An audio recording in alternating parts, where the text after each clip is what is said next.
ফুলকপি পেয়ে ডালনার কথা মনে পড়ে গেল, তাই এখন আপনাদের ডালনা রান্না রেসিপিটা দেখাবো।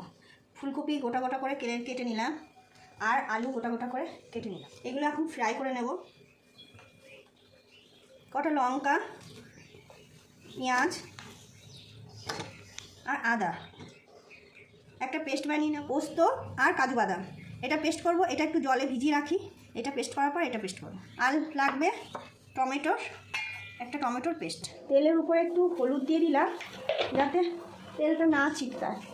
এবার ফুলকপিগুলো ফ্রাই করে নিলাম।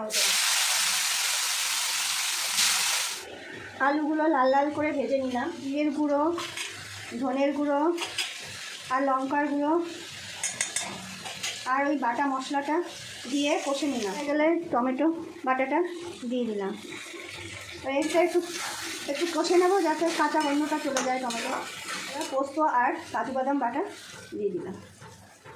এগুলো দিয়ে দিলাম আর কষে হালকা জল দিয়ে দেবো।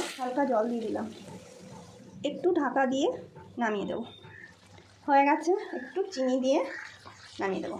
হয়ে গেল ফুলকপির ডালনা, পুরো বিয়েবাড়ির মতো। আপনারা করে খাবেন এবং দেখবেন খুব টেস্টি হচ্ছে। এই রেসিপিটা আপনাদের যদি ভালো লেগে থাকে অবশ্যই লাইক, শেয়ার, কমেন্ট করবেন।